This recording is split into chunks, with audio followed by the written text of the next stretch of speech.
आइए हम अपने स्थान में खड़े हो जाए। आइए हम सब इस वचन को मिलकर पढ़ेंगे।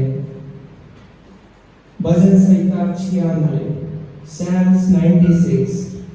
एक पद मैं पढ़ूंगा, दूसरा पद आप पढ़ेंगे और ऐसे करके हम बारी बारी से पढ़ेंगे और आखिरी पद हम सब मिलकर पढ़ेंगे। भजन संहिता 96, Psalms 96। यहोवा के लिए एक नया गीत गाओ, हे सारे पृथ्वी के लोगों, यहोवा के लिए गाओ। यहोवा के लिए गाओ, उसके नाम को धन्य करो, दिन प्रतिदिन उसके किए हुए उद्धार का सुसमाचार सुनाते रहो। अन्य जातियों में उसकी महिमा का और देश देश के लोगों में उसके आश्चर्य कर्मों का वर्णन करें। क्योंकि यहोवा महान और अति स्तुति के योग्य है और सब देवताओं से अधिक योग्य है। क्योंकि देश देश के सब देवता तो मूर्तें ही है, परंतु यहोवा ही ने स्वर्ग को बनाया। उसके चारों ओर वैभव और ऐश्वर्य है, उसके पवित्र स्थान में सामर्थ और शोभा है। हे देश देश के कुल के लोगों, यहोवा का गुणानुवाद करो, यहोवा की महिमा और सामर्थ्य को मानो। यहोवा के नाम की ऐसी महिमा करो जो उसके योग्य है, भेंट लेकर उसके आंगनों में आओ। पवित्रता से शोभायमान होकर यहोवा को दंडवत करो, हे सारे पृथ्वी के लोगों, उसके सामने गाते रहो। जाति जाति में कहो, यहोवा राजा हुआ है और जगत में ऐसा स्थिर है कि वह टलने का नहीं, वह देश के लोग का न्याय खराई से करेगा। आकाश आनंद करे और पृथ्वी मगन हो, समुद्र और उसमें की सब वस्तुएं गरज उठे। मैदान और जो कुछ उसमें है वह प्रफुल्लित हो, उसी समय वन के सारे वृक्ष जय जयकार करें। आइए सब इस पद को मिलकर पढ़ेंगे। यह यहोवा के सामने हो, क्योंकि वह आने वाला है, वह पृथ्वी का न्याय करने को आने वाला है। वह धर्म से जगत का और सच्चाई से देश देश के लोगों का न्याय करेगा। इस वचन पढ़ने के द्वारा परमेश्वर हमें आशीष दे।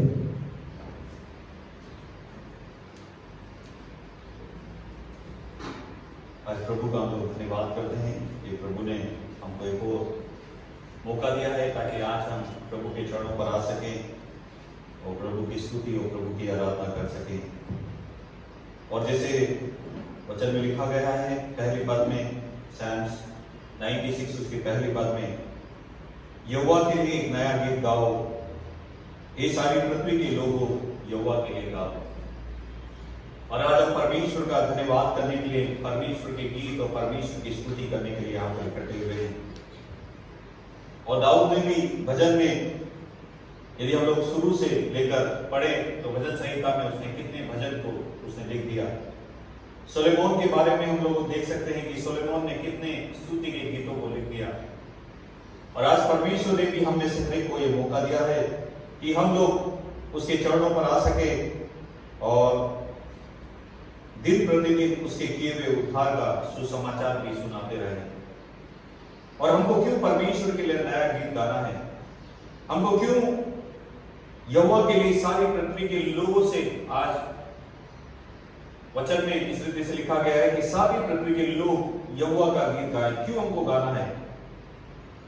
हमको इसलिए परमेश्वर के स्तुति के गीतों को गाना है, हम परमेश्वर के को हमको इसलिए धन्यवाद करना है और उसके गुणानुवाद को इसलिए करना है। क्यों? क्योंकि परमेश्वर ने हमको बचाया है, परमेश्वर ने हम सबसे प्रेम किया है, परमेश्वर ने हम सबसे प्रेम के कारण अपने इकलौते पुत्र प्रभु यीशु मसीह को उस कलवरी क्रूस के ऊपर दे दिया और उनके शरीर को तोड़े जाने के द्वारा, उनके लहू को बहाए जाने के द्वारा हमको हमारे पापों से छुटकारा मिला।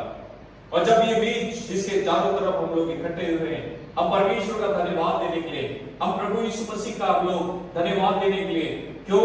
क्योंकि ये रोटी बताती है कि किस रीति से परमेश्वर पिता ने हमसे प्रेम किया और उसके पुत्र प्रभु यीशु मसीह ने किस रीति से अपने शरीर को उस कलवरी क्रूस के ऊपर तोड़ दिया। ये प्याला बताता है उस प्रभु यीशु मसीह के बहुमूल्य लहू के बारे में, जो प्रभु यीशु मसीह ने उस कलवरी क्रूस के ऊपर हमारे लिए, सबके लिए बहा दिया। और इसमें 11वीं 12वीं पद में लिखा गया है कि न केवल मनुष्य लेकिन आकाश आनंद करे, पृथ्वी मगन हो, समुद्र उसमें की सब वस्तुएं गरज उठे, मैदान और जो कुछ उसमें वो प्रफुल्लित हो, उसी समय वन के सारे वृक्ष जय जयकार करें। यह यहोवा के सामने हो, क्योंकि वो क्या है? आने वाला है। हम परमेश्वर का हम लोग धन्यवाद इस रीति से करें, क्योंकि परमेश्वर का वचन भी इस रीति से कहता है कि तुम लोग जिस रीति से इस मेज में से आज भागीदार होते हो, लेकिन एक दिन मैं दोबारा आऊंगा और तुमको मेरे साथ में लेके जाऊंगा और वहां पर तुम मेरे साथ में इस मेज में से भागीदार होंगे। प्रियो, जब तक हम उसके आने की बाट को, वो दो धन्य आशा जो प्रभु यीशु मसीह ने हमारे जीवन के लिए दी है, और उस धन्य आशा की हम लोग बाट जोड़ रहे हैं कि एक दिन हमारा प्रभु आएगा और हमको बादलों में उसके साथ में उठा के लेके जाएगा और एक दिन हम उसके साथ में इस रोटी और प्याले में से भागीदार होंगे। लेकिन तब तक हम लोग परमेश्वर की स्तुति करते रहे, परमेश्वर का हम लोग धन्यवाद करते रहे। आइए अपने सिरों को झुकाएं, अपनी आंखों को बंद करें, हम अपने जीवन को प्रभु के हाथों में समर्पित करें। हमने देखा कि क्यों हमको प्रभु की स्तुति करना है, क्यों हमको परमेश्वर की आराधना करना है, क्योंकि वचन कहता है कि बिना लहू बहाए पापों की क्षमा नहीं। हम परमेश्वर का धन्यवाद करते हैं उसके प्रेम के लिए, उसके पुत्र प्रभु यीशु मसीह के लिए, जो अपने शरीर को तोड़ दिया गया उनका, और उन्होंने अपने कीमती बहुमूल्य लहू को उस कलवरी क्रूस के ऊपर बहा दिया, जिसके द्वारा हमको आज मौका मिला ताकि हम इसमें से भागीदार हो सके। प्रियो, जब हम इसमें से भागीदार होने के लिए जा रहे हैं, आइए हम अपने जीवन को जांचें, जीवन को परखें, और वचन कहता है कि कोई भी इसमें से अनुचित रीति से भागीदार नहीं हो। जब अपने घरों पर बैठे हुए, जब हम इस प्याले में से और इस रोटी और प्याले में से भागीदार होते हैं, आइए उससे पहले हम अपने जीवन को जांचें, जीवन को परखें, अपने मन को, अपने जीवन को, अपने हृदय को प्रभु के हाथों में समर्पित करें और प्रभु का आइए हम सब मिलकर उसकी स्तुति करें, उसकी प्रशंसा करें और उसकी आराधना करें, और आइए उसका हम लोग धन्यवाद करें।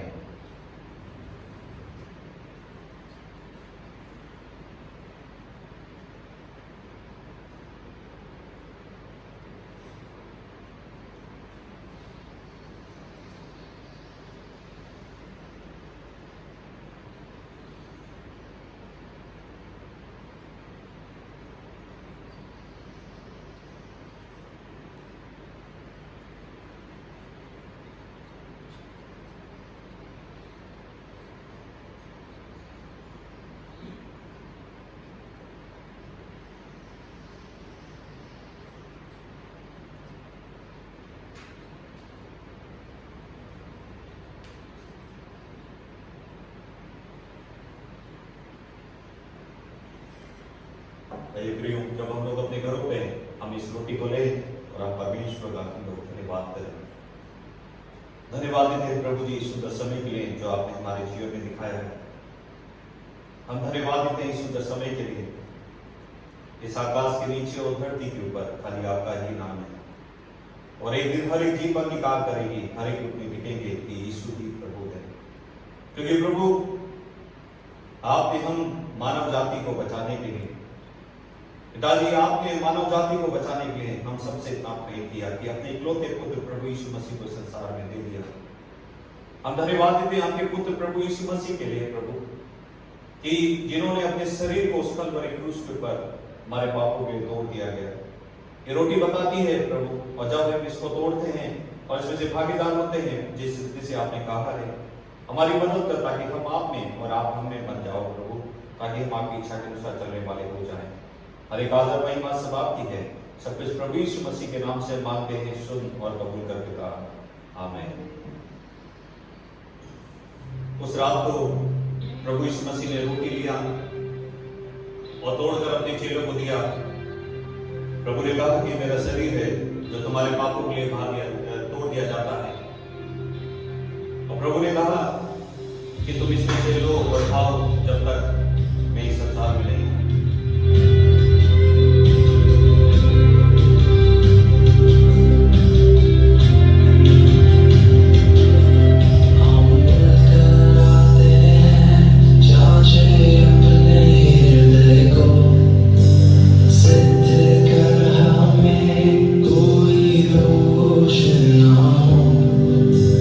मेज पे तेरे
धन्यवाद देते हैं प्रभु जी इस प्याले के लिए जो आपका रूप है, जो हमारे पापों के खातिर उस कलवरी क्रूस के ऊपर बढ़ाया गया।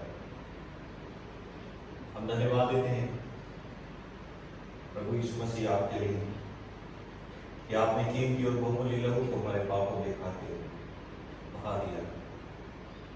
जब हम इसमें से पीते हैं, हमारी मदद कर, सहायता करता है पवित्रता से निष्कलंक होते हुए, निर्दोष होते हुए हम अपने जीवन को आगे बढ़ाने के लिए एक जीवता बहुता बलिदान करके चढ़ाने के लिए हमारी मदद कर, हमारी सहायता कर। हर एक आदर महिमा सवा की है, सब कुछ प्रभु यीशु मसीह के नाम से मांगते हैं, शुद्ध और पवित्र पिता में आमीन। रोटी के बाद प्रभु ने प्याला लिया और प्रभु ने अपने चेलों को दिया और प्रभु ने कहा कि वाचा का मेरा वो बहुमूल्य लहू है जो तुम्हारे पापों के लिए बहा दिया जाता है। और प्रभु ने कहा कि जब तक मैं नहीं आऊं तो इसमें से ऐसा ही किया करो।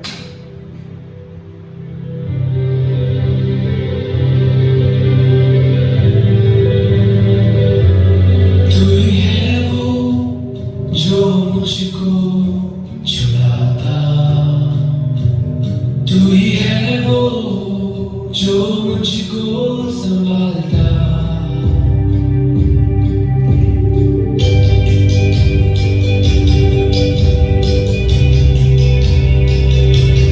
तू ही है वो जो मुझको छुड़ाता, तू ही है वो जो मुझको संभालता। देखता हूँ मैं जब तेरे क्रूस की ओर, तू ही है वो जो मुझको बचाता। मैं आज़ाद हूँ, मैं आज़ाद तेरे नाम से हुआ हूँ। मैं आज़ाद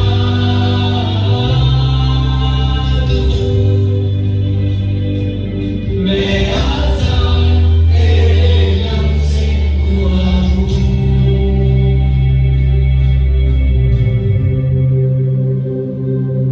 तू ही है वो जो मुझको उठाता, तू ही है वो जो मुझको चलाता। देखता हूँ मैं जब तेरे क्रूस की ओर, तू ही है वो जो मुझको दौड़ाता।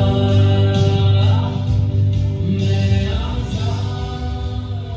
मैं भाई अलवीन से विनती करूंगा प्रार्थना में। भाई अलवीन। धन्यवाद सशक्तिमान पिता परमेश्वर, बड़ी धनवता के साथ एक बार हुजूरी में हम अपने सर को झुकाते हैं पिता परमेश्वर। तो धन्यवाद करते हैं इस सुंदर समय के लिए पिता परमेश्वर जो दुनिया हमें दिया है पिता परमेश्वर। और पिता परमेश्वर इस समय हम जब तेरे चरणों में आते हैं राजा पिता परमेश्वर, अपने आप को तुझे समर्पित करते हैं पिता परमेश्वर। पिता परमेश्वर हम तुझसे मांगते हैं पिता परमेश्वर आज के दिन के लिए पिता परमेश्वर, तो हमारे साथ हमारी सहायता कर, हमारी मदद कर पिता परमेश्वर। हमारा चलना बैठना उठना सब पिता परमेश्वर तेरे नाम को पिता परमेश्वर ग्रहण होने पाए, तेरी महिमा को ग्रहण होने पाए पिता परमेश्वर। हम तुझसे प्रार्थना करते हैं पिता परमेश्वर, आज हमारी हर एक प्रार्थनाओं को सुन और उसका उत्तर हाँ और आमीन में दे पिता परमेश्वर। हम तुझसे प्रार्थना करते हैं पिता परमेश्वर, आज के दिन पिता परमेश्वर हमारी हर एक जरूरत को, हमारी हर एक आवश्यकताओं को तू पूर्ण कर दे पिता परमेश्वर। पिता परमेश्वर क्योंकि तेरे वचन में इस प्रकार से लिखा है, क्योंकि यहोवा की वाणी है, जो कल्पनाएं मैं तुम्हारे विषय में करता हूँ उन्हें मैं जानता हूँ, वह हानि की नहीं परंतु कुशल ही की है। और अंत में आप हमारी हर एक आशाओं को पूर्ण करेंगे पिता परमेश्वर। उस समय पिता परमेश्वर हम तुझसे पुकारेंगे और आप हमारी प्रार्थना को सुनकर उसका उत्तर देंगे पिता परमेश्वर। इस समय पिता परमेश्वर हम तुझसे प्रार्थना करते हैं, हमारे हर एक प्रार्थनाओं को, निवेदनों को आप सुन लीजिए पिता परमेश्वर। आपने अब तक सुबह से लेकर समय तक हमारी सहायता की है पिता परमेश्वर, हम आपका धन्यवाद करते हैं। आगे भी आप हमारी सहायता मदद कीजिए पिता परमेश्वर। आगे के वचन को, हर एक कार्य को तेरे हाथों में सौंपते हुए तो इस दिन की प्रार्थना को आपके प्रिय पुत्र हमारे प्यारे प्रभु यीशु मसीह के नाम से मांगते हैं, आमीन।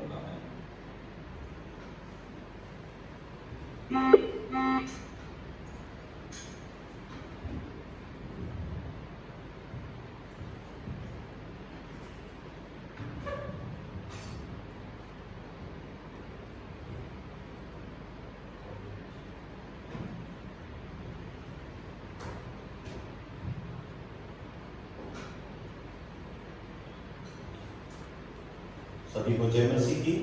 और मैं प्रभु का धन्यवाद करता हूँ कि प्रभु ने हमें से हर एक को ये सुंदर समय दिखाया है ताकि हम प्रभु के चरणों पर आ सके, प्रभु को हर एक बातों के लिए हम धन्यवाद दे सके। और पिछले 25 ऑलमोस्ट 22 जो मार्च था, संडे था, और उस समय से हम लोग सब अपने अपने घरों पर हैं, लेकिन प्रभु का हम लोग धन्यवाद करते हैं कि प्रभु ने हमको मौका दिया ताकि हम अपने घरों में रहते हुए भी हम लोग सब नजदीक हैं प्रभु में।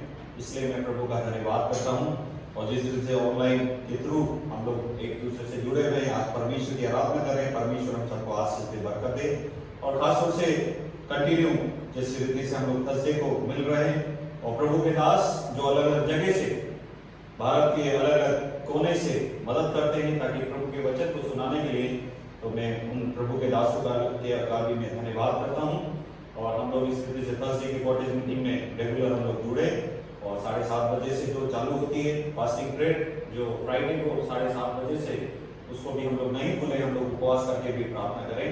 और जैसे संडे की जो हमारी समय है 10 बजे से और 12 बजे तक, प्रभु उसमें भी आशीष दे, बरकत दे। संडे स्कूल नहीं हो पा रहा क्योंकि हम लोग अपने घरों पे, लेकिन प्रभु का हम लोग धन्यवाद कर रहे हैं हर एक बातों के लिए कि प्रभु ने हमें शरीर को संभाला है और हर एक कामों में प्रभु ने आशीष दिया, बरकत दिया। इसलिए मैं परमेश्वर का धन्यवाद करता हूँ।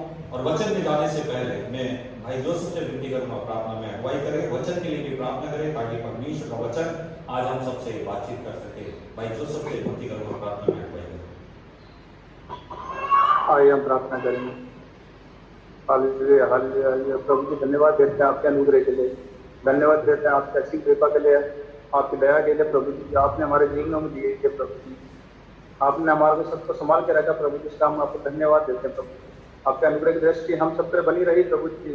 इस लॉकडाउन के दौरान, महामारी के समय प्रभु जी, आपने हम सबको बचा के रखा, अपने लोगों को संभाल के रखा, इसका हम कोटि आपका धन्यवाद करते हैं प्रभु जी। प्रभु जी विशेष करके धन्यवाद करते हैं हम आने वाले दिनों के लिए प्रभु जी। ये समय प्रभु जी जो गुजर रहा है, ये आने वाले समय में समय की निशानी है प्रभु जी। जिस प्रकार वचन में कहा गया है, महामारियां फैलेगी, कई रोग होंगे, कई बीमारी आएगी प्रभु जी, तो आप अपने लोगों को संभाल के रखते हैं प्रभु जी। प्रभु जी विशेष करके प्रार्थना करते हैं आज के वचन के लिए प्रभु जी, जो आप दास आपके वचन बोलना चाहते हैं प्रभु जी, हमारी आत्मिक उन्नति का कारण हो प्रभु जी।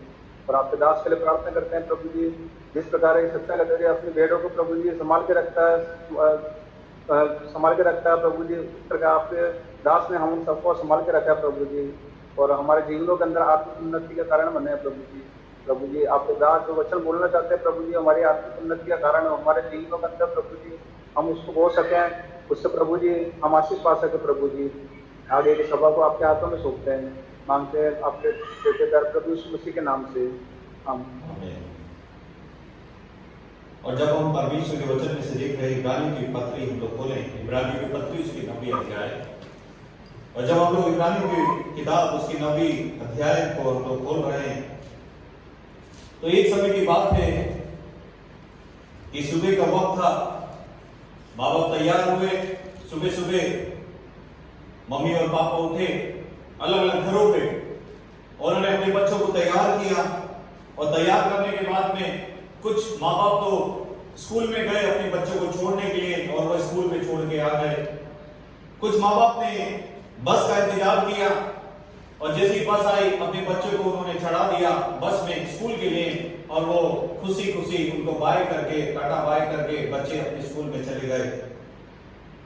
उसके बाद में कुछ पत्नियों ने अपने खाने को पैक किया, और उसके बाद में वो काम करने के लिए निकल गई। कुछ पतियों ने भी, अपनी पत्नियों ने उनके खाने को पैक किया, उसको लेकर वो पति भी निकल गए। कुछ पति पत्नी साथ में काम करने के लिए निकल गए। लेकिन जब वो लोग और उसके साथ साथ में एक मम्मी भी थी, और जिसकी कहानी, ये सच्ची घटना है, मैं आपको बताऊंगा तब आपको समझ में आएगी। एक माँ भी थी, उसके माँ के बेटे का बर्थडे था, उस दिन जन्मदिन था, और जैसे ही उसका बेटा स्कूल में गया, माँ ने उसको सरप्राइज देने की कोशिश किया, और जैसे ही उसका बच्चा स्कूल में गया, माँ ने जल्दी से केक को बनाया, और केक को बनाकर अपने घर को अच्छी रीति से सजा दिया। सजाने के बाद में केक को अच्छी रीति से उसने उसको सजाकर, और उसके बाद में घर पे वो ताला लगाकर वो अपने काम पे निकल गई। उसने सोचा कि मैं मेरे काम पे जाऊंगी, और काम से जब लौटूंगी तो मैं मेरे बच्चे को लूंगी, और हाथ दे करके मेरे बच्चे को लूंगी, और उसके बाद मैं घर पे आऊंगी और मेरा बच्चा उसको देखकर सरप्राइज में देना चाहती हूं। लेकिन जब वो माँ काम करने के लिए अपने ऑफिस में पहुंची, और उसके बाद में जब वो काम कर रही थी, इस माँ के साथ में और भी माँ बाप थे, और भी लोग थे, वो अपने ऑफिस में काम कर रहे थे। उस समय 11 सितंबर 2001 को एक प्लेन आया, और एक टावर से, न्यूयॉर्क में एक टावर से क्या हो गया, टकरा गया। और इतना ही नहीं कि वो टावर के लोग संभल पाते, दूसरा प्लेन 5 मिनट के बाद में आया, और दूसरे टावर को क्या हो गया, टकरा गया। मां ने और पिता ने बहुत सारे सपने देखे थे अपने बच्चों के लिए। उस मां ने जो अपने बच्चे के पूरे रूम को तैयार करके गई थी कि मेरे बच्चे को मैं हाफ डे के बाद में स्कूल से उठाऊंगी, और उसके बाद में जाऊंगी, और मेरा बच्चा उसको देखकर, उस केक को देखकर, और वो सरप्राइज को देखकर बहुत खुश हो जाएगा। लेकिन उसको मां को नहीं मालूम था कि जिस रूम को मैं सजा रही हूं, मेरे को मौका नहीं मिलेगा कि मेरे बच्चे के स्कूल में जाकर मेरे बच्चे को लेकर दोबारा से मैं अपने घर में पहुंचूंगी और उसका केक काट पाऊंगी। अभी क्या हो रहा है कि ऐसे कोरोना वायरस अलग अलग जगह पर फैल रहा है।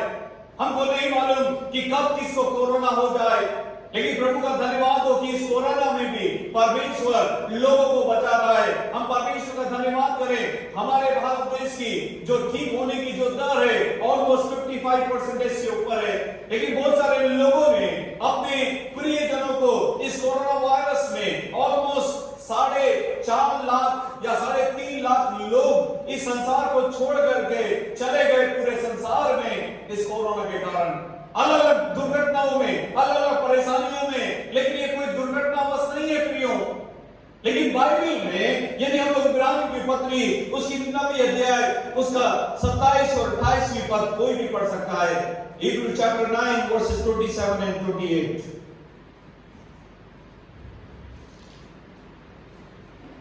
और जैसे मनुष्यों के लिए एक बार मरना और उसके बाद न्याय का होना नियुक्त है, वैसे ही मसीह भी बहुतों के पापों को उठा लेने के लिए एक बार बलिदान हुआ, और जो लोग उसकी बाट जोते हैं उनके उद्धार के लिए दूसरी बार बिना पाप उठाए हुए दिखाई देगा। और परमेश्वर का वचन साफ कहता है कि और जैसे मनुष्य के लिए एक बार मरना,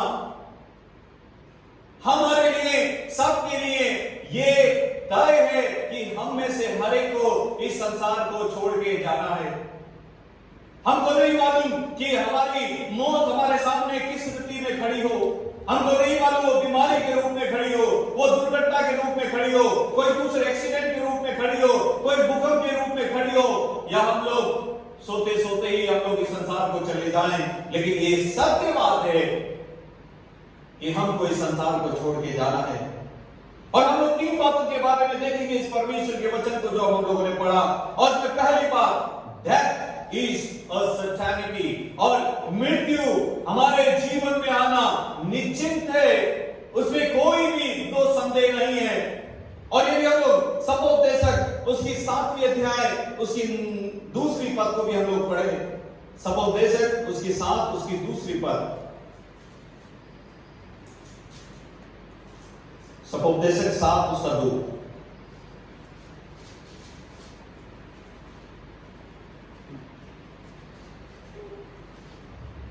बोझ के घर जाने से शोक के घर जाना उत्तम है, क्योंकि सब मनुष्य का अंत यही है, और जो जीवित है वह मन लगाकर इस पर सोचेगा।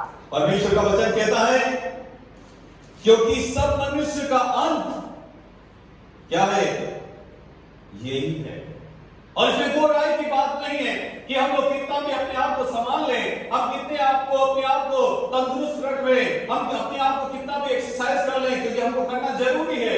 लेकिन परमेश्वर का वचन साफ कहता है कि एक मनुष्य के द्वारा पाप जगत में आया और पाप के द्वारा क्या आ गई, मृत्यु जगत में आई। तो ये सबसे पहली बात जो सच्चाई है, और इब्रानी की पत्री में हम लोगों ने देखा कि हर एक मनुष्य के लिए एक बार क्या है, मरना तय है। एक बार की बात है कि एक डॉक्टर से पूछा गया, जो प्लास्टिक सर्जन था, और उससे पूछा गया कि आपको सबसे बढ़िया सर्जरी कौन से भाग में करने के लिए अच्छा लगता है, और कौन सा सबसे ज्यादा लोग अपने शरीर में प्लास्टिक सर्जरी करवाते हैं। डॉक्टर ने इस स्थिति से कहा कि सबसे ज्यादा जो प्लास्टिक सर्जरी की जाती है और जो मैं कर रहा हूं, सबसे ज्यादा जो पेशेंट मेरे पास में आते हैं वो चाहते हैं कि उनके जो फेस को जो है वो एक नए रूप में या जवान के रूप में वो कर दे। जो भी रिंकल्स आते हैं और जो भी झुर्री आती है उसको निकालने के लिए और नए रूप में, जवान के रूप में करवाने के लिए लोग मेरे पास में आते हैं। लेकिन सबसे सच्चाई ये बात है कि हम कितनी भी मेडिकल लाइन में अपने जीवन को संवारने की कोशिश कर लें, कितना भी हम लोग प्लास्टिक सर्जरी से अपने आप को जवान बनाने की कोशिश कर लें, लेकिन परमेश्वर का वचन, धरती टल जाएगी, आकाश टल जाएगा और धरती टल जाएगी, लेकिन परमेश्वर का वचन कभी नहीं टल पाएगा प्रियों। और परमेश्वर का वचन आज सच्चाई के रूप में हमसे ये कहना चाहता है कि चाहे हम कितने आप को भी, अपने आप को, शरीर को संभाल ले, लेकिन एक दिन हमको इस शरीर को इस संसार में छोड़कर सच में हम लोगों को जाना है। लेकिन जब हम लोग इस संसार में इस शरीर के साथ में रहते हैं, हम लोग अपने जीवन में सोचें कि कितना हम लोग अपने जीवन में परमेश्वर के कार्यों को हम लोग कर पा रहे हैं, हम लोग कितना अपने जीवन में परमेश्वर के लिए समय को बिता पा रहे हैं। क्योंकि बहुत सारी बातें लिखी गई है वचन में, क्योंकि परमेश्वर जीवितों की आराधना को स्वीकार करता है, परमेश्वर जीवितों की स्तुति और प्रशंसा को स्वीकार करता है प्रियों।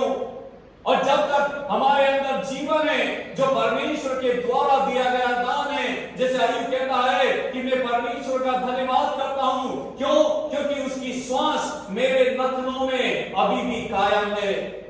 जब हम लोग उसकी सांस, उसकी श्वास मेरे नथनों में कायम है, इस शरीर में कायम है, इस शरीर को हिलता डुलता या काम करने वाला बना के रखा है, तो हम अपने जीवन में सोचें कि इस संसार को छोड़ने से पहले हम कितना हम परमेश्वर के लिए समय को निकाल पा रहे हैं, कितना हम परमेश्वर की स्तुति कर रहे हैं, हम कितना परमेश्वर का क्या कर रहे हैं, प्रशंसा कर रहे हैं या उसकी आराधना को कर पा रहे हैं, हम कितना इस शरीर को, इस जीवन को जीता जागता बलिदान होकर परमेश्वर के सामने चढ़ा रहे हैं।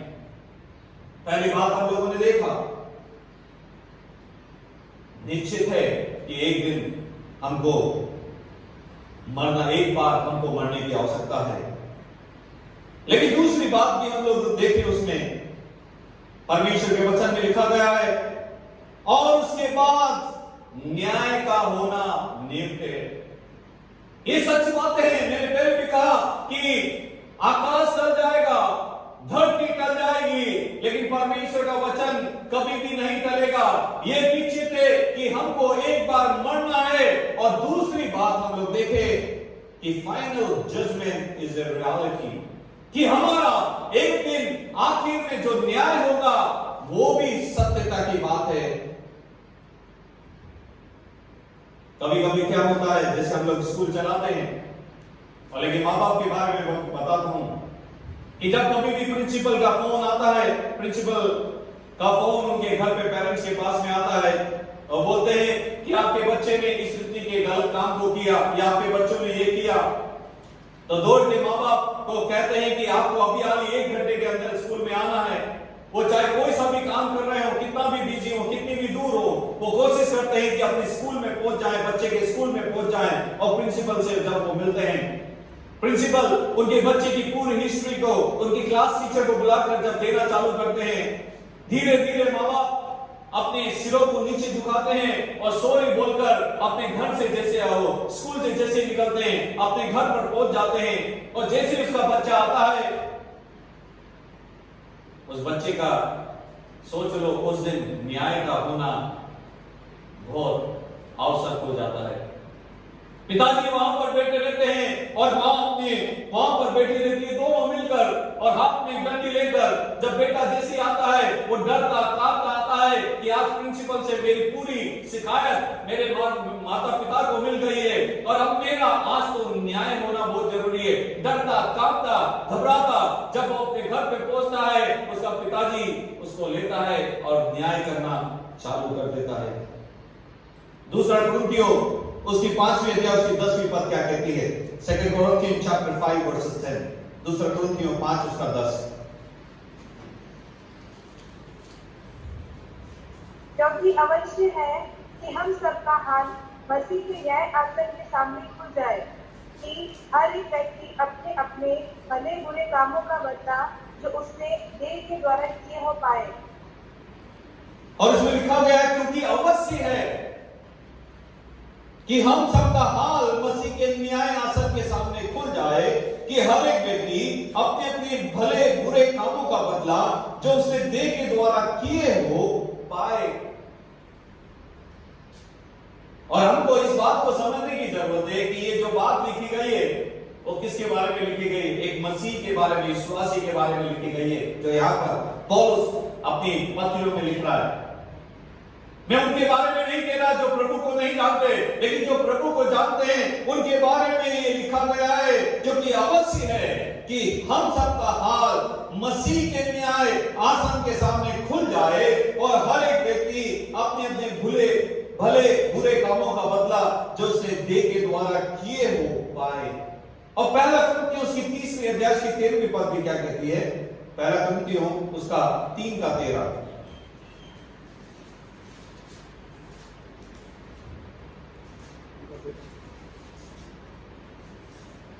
तो हर एक का काम प्रकट हो जाएगा क्योंकि वह दिन उसे बताएगा, इसलिए कि आग के साथ प्रकट होगा और वह आग हर एक का काम परखेगी कि कैसा है। क्या लिखा गया है? एक गाना है ना, खुल जाएंगी किताबें एक दिन हिसाब होगा, इंसाफ का तराजू यीशु के हाथ में होगा।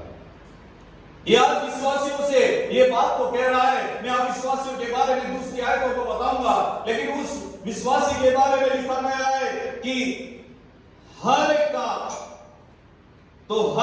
काम प्रकट हो जाएगा क्योंकि वो दिन उसे बताएगा, इसलिए कि आंख के साथ आप हर एक काम का क्या करेगी? परखेगी कि वो कैसा है। आज क्या हम लोग बोल सकते हैं कि जब मेरा न्याय होगा और जब मैं परमेश्वर के सामने में खड़ा होऊंगा, मसीह के सिंहासन के सामने खड़ा होऊंगा, मेरे को किस रीति का मुकुट मिलेगा? क्योंकि पौलुस इस रीति से कहता है कि अभी भी मैं दौड़ रहा हूं ताकि उस मेरे प्रतिफल को क्या करूं? प्राप्त कर पाऊं। आज जब तक भाइयों हमारे जीवन में पहनो, जब तक ये हमारे नथनों में सांस चल रही है, इस शरीर में जब तक वो परमेश्वर की सांस समाई हुई है, जब तक हमारे अंदर एक जीता जागता हम लोग प्राणी बनकर इस संसार में जी रहे हैं, हम कितना परमेश्वर के कामों को कर पा रहे हैं, कितना अपने समय को परमेश्वर के लिए निकाल पा रहे हैं, कितना हम परमेश्वर के वचन को पढ़ रहे हैं। अब हम लोग लॉकडाउन में बैठे हुए हैं, हमारे पास में बहुत सारे काम हैं, बहुत सारे समय है दूसरे कामों के लिए, लेकिन आज ये सवाल उठता है कि उन कामों के बारे में हिसाब नहीं होगा। लेकिन परमेश्वर का वचन कहता है कि जब वो इंसाफ का तराजू यीशु के हाथ में होगा, वो किताबें खुल जाएगी तो पूरी उसमें असत्य बात कुछ भी नहीं लिखी होगी, पूरी सच्चाई की बातें लिखी गई। क्या परमेश्वर हमको देखकर कहने पाएगा?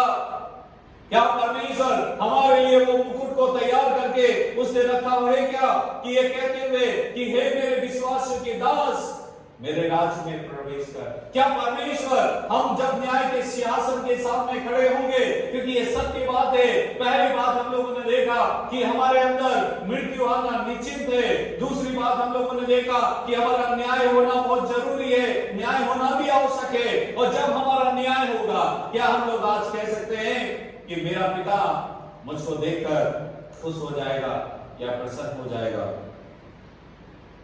लेकिन दूसरी मृत्यु के बारे में भी हम लोग देखें जो अविश्वासियों के बारे में लिखी गई है। प्रकाशित वाक्य रेवलेशन चैप्टर 20 प्रकाशित वाक्य उसका 20वीं अध्याय उसका 11 से 15 तक कोई भी पढ़ सकते हैं। प्रकाशित वाक्य 20वीं अध्याय 11 से 15।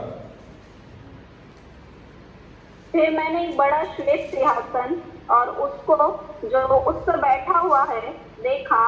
उसके सामने से पृथ्वी और आकाश भाग गए और उनके लिए जगह न मिली। फिर मैंने छोटे बड़े सब मरे हुए को सिंहासन के सामने खड़े हुए देखा और पुस्तकें खोली गई। और फिर एक और पुस्तक खोली गई, अर्थात जीवन की पुस्तक। और जैसा उन पुस्तकों में लिखा हुआ था, वैसे ही उनके कामों के अनुसार मरे हुओं का न्याय किया गया। समुद्र ने उन मरे हुओं को जो उसमें थे दे दिया, और मृत्यु और अधोलोक ने उन मरे हुओं को जो उनमें थे दे दिया। और उनमें हर एक के कामों के अनुसार उसका न्याय किया गया। मृत्यु और अधोलोक आग की झील में डाले गए। यह आग की झील दूसरी मृत्यु है। और जिस किसी का नाम जीवन की पुस्तक में लिखा हुआ ना मिला, वह आग की झील में डाला गया। क्या लिखा गया दूसरी मृत्यु के बारे में? मैं आपको एक बात बता के आपको बताना चाहता हूं कि दूसरी मृत्यु उनके लिए नहीं है जिन्होंने प्रभु को ग्रहण किया है।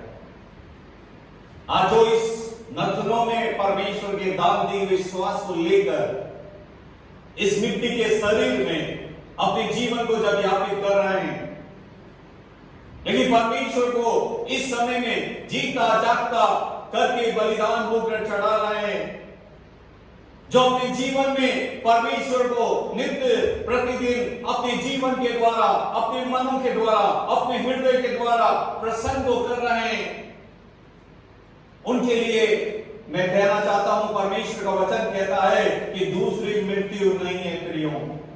लेकिन परमेश्वर का वचन इस रीति से कहता है कि दूसरी मृत्यु किनके लिए है? कौन जब श्वेत सिंहासन के सामने खड़ा होगा? और उस समय परमेश्वर के वचन का लिखा गया है कि समुद्र ने उन मरे हुओं को जो उसमें थे वहां पर लाद कर दे दिया। जो मृत्यु और अधोलोक के मरे हुए थे उनको भी दे दिया। और परमेश्वर का वचन कहता है कि जिन्होंने परमेश्वर को ग्रहण नहीं किया या परमेश्वर के ऊपर विश्वास नहीं किया, उनको क्या हो गया? उनको दूसरी मृत्यु मिल गई और वो आग की झील में क्या हो गए? डाल दिए गए। मेरे प्रियो, मैं आपसे कहना चाहता हूं, क्या परमेश्वर आज आप अपने जीवन से सोचो, क्या परमेश्वर एक दिन परमेश्वर के सामने, जब सिंहासन के सामने, मसीह के सिंहासन के सामने जब हम खड़े होंगे, इस मृत्यु के बाद में, इस संसार को छोड़कर, क्योंकि ये मिट्टी है और मिट्टी में मिल जाएगा ये शरीर, लेकिन जब हम परमेश्वर के न्याय के सिंहासन के सामने खड़े होंगे, क्या हम लोग आज सोच के देखें कि क्या मेरा नाम उस जीवन की पुस्तक में है या नहीं है?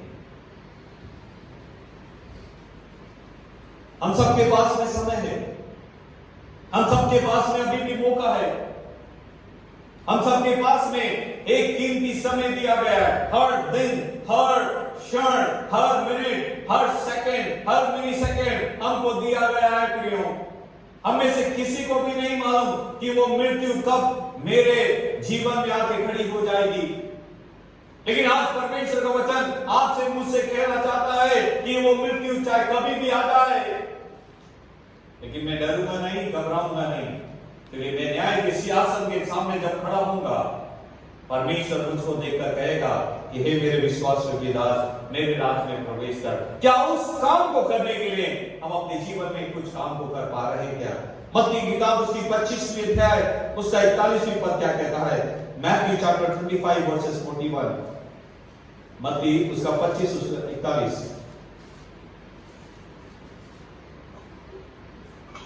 तब वह बाईं ओर वालों से कहेगा, हे शापित लोगों, मेरे सामने से उस अनंत आग में चले जाओ जो शैतान और उसके दूतों के लिए तैयार की गई है। क्या लिखा गया है? तब वो बाईं ओर वालों से कहेगा, हे शापित लोगों, मेरे सामने से उस अनंत आग में चले जाओ जो शैतान और उसके दूतों के लिए तैयार की गई है। और यदि हम लोग और भी वचन को पढ़े तो उसमें भी ये लिखा गया है कि जब वो उनको उस आग की झील में डाल देगा, जब परमेश्वर उनको आग की झील में डाल देगा, वो रोएंगे, वो गिड़गिड़ाएंगे, वो जोर जोर के परमेश्वर के चरणों पर आएंगे, वो कहेंगे अपने पापों का प्रायश्चित करेंगे उस समय न्याय के सिंहासन के सामने। लेकिन उनको पापों का प्रायश्चित नहीं मिलेगा, उनको पापों की क्षमा नहीं मिलेगी। पापों की क्षमा चाहिए, पापों का प्रायश्चित चाहिए। तो परमेश्वर का ने जगत से ऐसा प्रेम किया कि उसने अपने इकलौते पुत्र को इस संसार में दे दिया।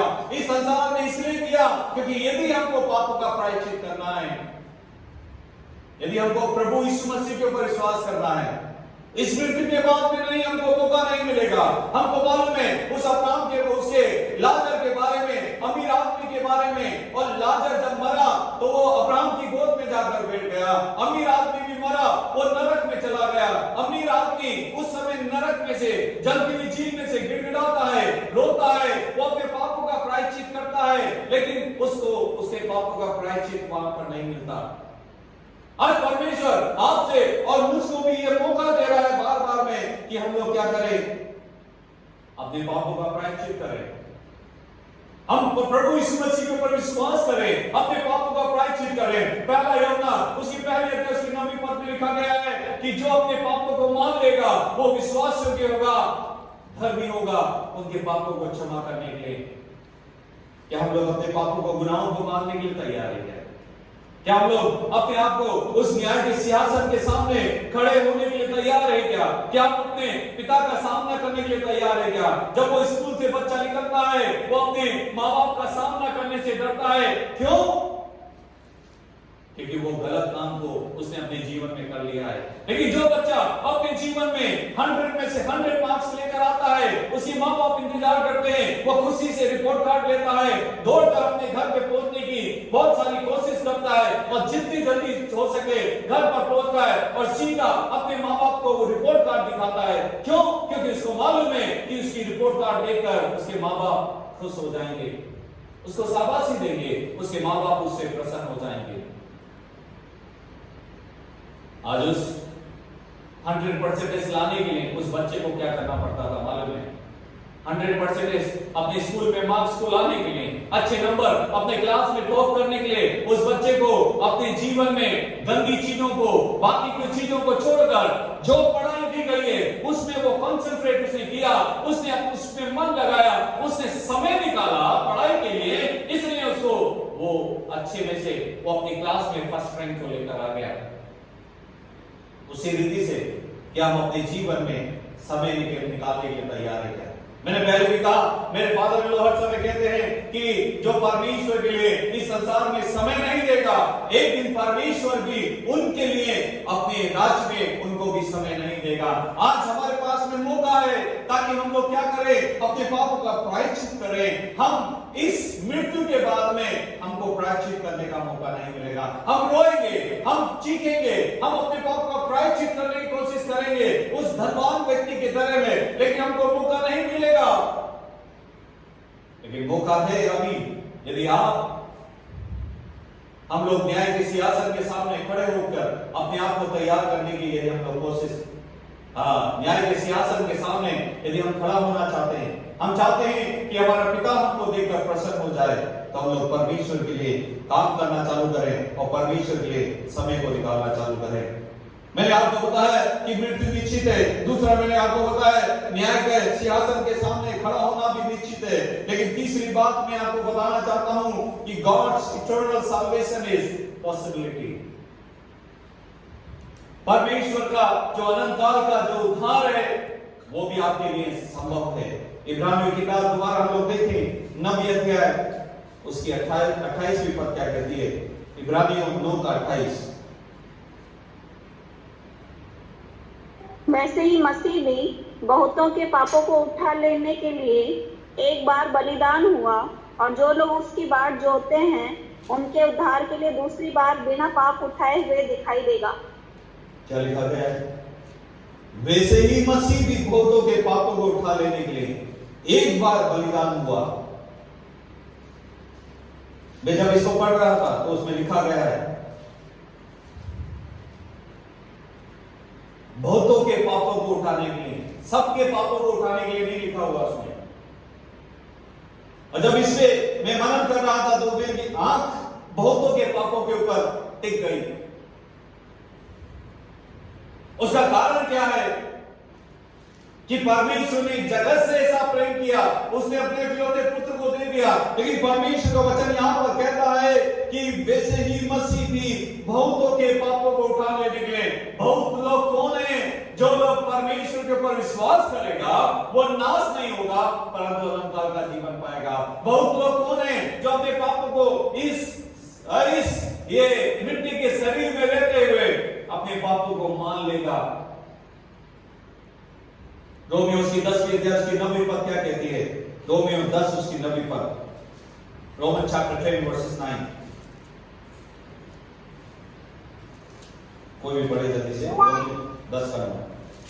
यदि जो अपने मुंह से यीशु को प्रभु जानकर अंगीकार करे और अपने मन से विश्वास करे कि परमेश्वर ने उससे मरे हुए से दिलाया तो तुम इससे उद्धार पाएगा। क्या लिखा गया है? बहुत तेरे लोग कौन है जिनके लिए प्रभु यीशु मसीह ने क्या किया? पापों को उठा लेने के लिए वो बलिदान हो गया। बहुत तेरे लोग कौन है? परमेश्वर का वचन कहता है कि जो लोग अपने मुंह से यीशु को प्रभु जानकर अंगीकार करेंगे और मन से विश्वास करें कि परमेश्वर ने उसे मरे हुए में से जिलाया तो तूने क्या होगा? निश्चय उद्धार पाएगा। आज परमेश्वर का वचन कहता है कि यदि हम लोग अपने जीवन में जो उद्धार पाएगा वो परमेश्वर को विश्वास करेगा, जो अपने पापों को मान लेगा, वो नाश नहीं होगा परंतु अनंत काल का जीवन पाएगा। उनके जीवन में दूसरी मृत्यु नहीं है। दूसरी मृत्यु उनके लिए है जिन्होंने इस संसार में रहते हुए अपनी नथनों में परमेश्वर के दान दी गई सांस को लेते हुए जिन्होंने अपने पापों का प्रायश्चित नहीं किया है, जिन्होंने अपने जीवन को प्रभु के लिए नहीं दिया है, जिन्होंने अपने समय को इस संसार में रहते हुए समय को प्रभु के लिए समय को नहीं दिया है, उनके लिए दूसरी मृत्यु निश्चित है। और दूसरी मृत्यु क्या है मालूम है? आग की झील में डाल दिए जाने की है। और एक और सच्ची घटना है, जब WTC में वर्ल्ड ट्रेड टावर में जब उस समय में प्लेन आकर 11 सितंबर 2001 को जैसे ही उसने एक टावर को हिट किया और दूसरे टावर को भी 5 मिनट के बाद में हिट किया, वहां पर जो आग बुझाने वाले लोग आ गए और उसके बाद में वो आग बुझाने के लिए वो लोग फायर फाइटर्स लोग आ गए आग बुझाने के लिए और वो लोग आग को बुझाने के लिए लगे। लेकिन जैसे ही एक फायर फाइटर्स के इंटरव्यू के बारे में जब वो देख रहे थे तो ये सच्ची है कि जब वो जैसे ही उस बिल्डिंग के अंदर में घुसा तो जैसे ही वो एक बिल्डिंग के अंदर में घुसा तो उससे सामने बहुत धुआं देखा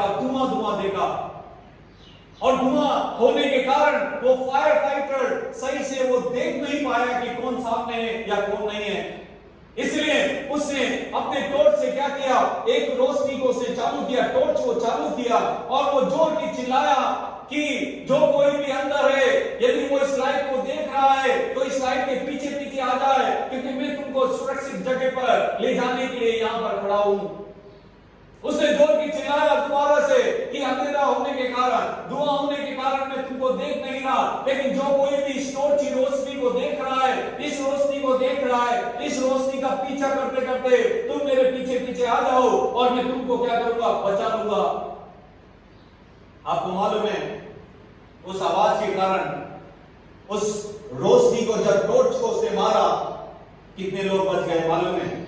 6 लोग उस रोशनी को देखकर उसके पीछे पीछे वो गए और उसने अपनी जान को क्या कर लिया?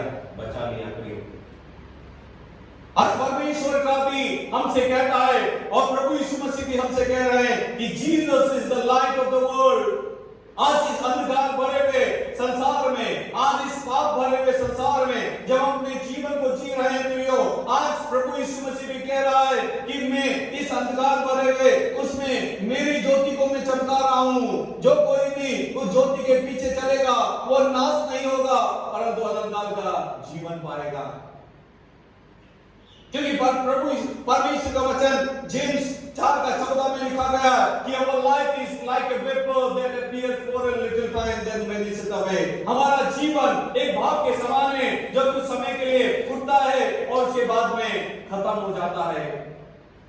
आज हम अपने जीवन को परमेश्वर के हाथों में समर्पित करने के लिए तैयार है क्या? आइए हम अपने सिरों को झुकाएं, अपनी आंखों को बंद करें। हम लोगों ने 3 बातों के बारे में देखा जो ये सच्चाई है, कोई भी तो नहीं देखे। जब हम लोग अपने जीवन में जो भी ऑनलाइन को सुन रहे हैं और जो लोग इस वचन को सुनेंगे, आज हर एक जन के जीवन में ये सच्चाई है कि हमको इस संसार को छोड़ के जाना है। हमारे जीवन में प्रत्येक के जीवन में मृत्यु निश्चित है और यह भी निश्चित है कि एक दिन हमको परमेश्वर के न्याय के सामने खड़ा होना है। क्योंकि परमेश्वर का वचन कहता है कि हमारा जीवन एक भाप के समान है, हमारा जीवन एक घास के समान है, हमारा जीवन एक फूल के समान है जो कुछ समय के लिए उठता है और उसके बाद में खत्म हो जाता है।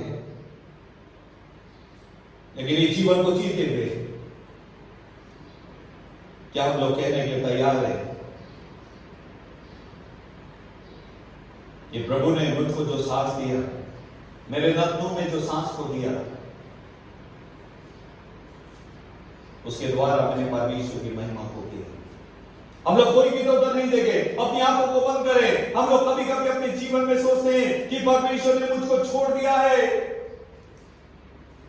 मेरे जीवन में ऐसा क्यों, मेरे जीवन में ऐसा परेशानी क्यों, मेरे जीवन में इतनी समस्या क्यों। लेकिन अय्यूब इस रीति से कहता है, उसके जीवन में सब मुसीबत परेशानी होने के बाद भी वो कहता है कि मेरे को प्रभु ने अभी भी नहीं छोड़ा, क्योंकि जो सांस को मैं ले रहा हूं वो मेरी नहीं परमेश्वर के द्वारा दी गई है। और जब मैं तक में इसको लूंगा, मेरे को मालूम है कि परमेश्वर मुझको नहीं छोड़ेगा।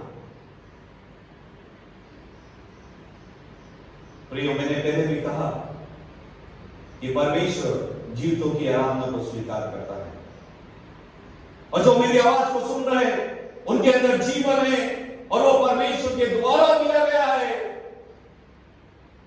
लेकिन जब हम उस सांस को ले रहे हैं, जब हमारे अंदर जीवन है, क्या हम लोग कहने के लिए तैयार हैं कि इस मृत्यु के बाद में जब मैं परमेश्वर के न्याय के सिंहासन के सामने खड़ा होऊंगा, परमेश्वर मुझको देखकर खुश हो जाएगा। वो कहेगा कि ये मेरे विश्वासियों के दास मेरे राज में प्रवेश कर, और मेरा नाम उस जीवन की पुस्तक में लिखा होगा। और क्या हम लोग ये कहेंगे हमारे कर्मों के द्वारा, हमारे इस जीवन में जीने के द्वारा, जो हमने परमेश्वर के लिए समय को नहीं निकाला, परमेश्वर के ऊपर विश्वास नहीं किया, हम अपने कामों के अनुसार चलते रहे और हमारा नाम जीवन की पुस्तक में नहीं मिला, और क्या हम लोग दूसरी मृत्यु के लिए आप लोग तैयार रहेंगे? आज परमेश्वर का वचन हमसे कहना चाहता है कि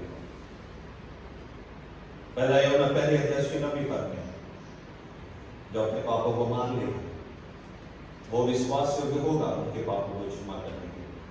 क्या हम लोग अपने पापों को मानने के लिए तैयार है क्या? क्या हम लोग प्रभु से कहने के लिए तैयार है क्या कि प्रभु मैं पापी हूं, प्रभु मैं पापी हूं, मेरे पर रहम कर प्रभु? क्या हम लोग कहने के लिए तैयार है कि प्रभु मैं मेरे जीवन को तेरे हाथों में सौंपना चाहता हूं, मैं उस दूसरी मृत्यु को नहीं पाना चाहता, मैं नरक में नहीं जाना चाहता, मैं उस शैतान की जलती हुई झील में नहीं जाना चाहता, लेकिन मैं तेरे राज में आना चाहता हूं। क्या हम लोग अपने पापों को तैयार मानने के लिए तैयार है? क्या हम कहने के लिए तैयार है पापी मुझे माफ कर?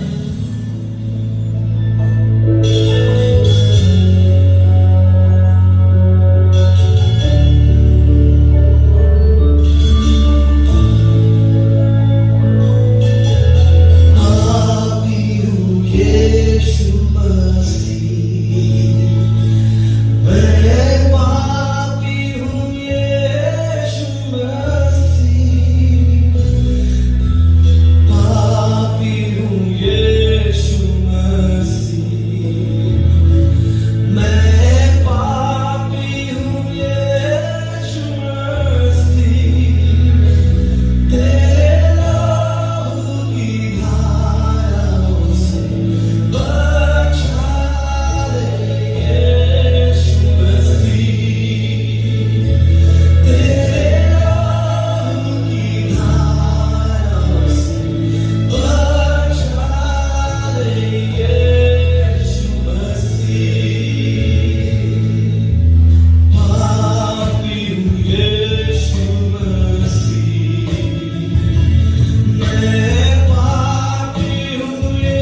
हम जहां कहीं भी हो, जो कोई भी मेरी आवाज को सुन रहा है,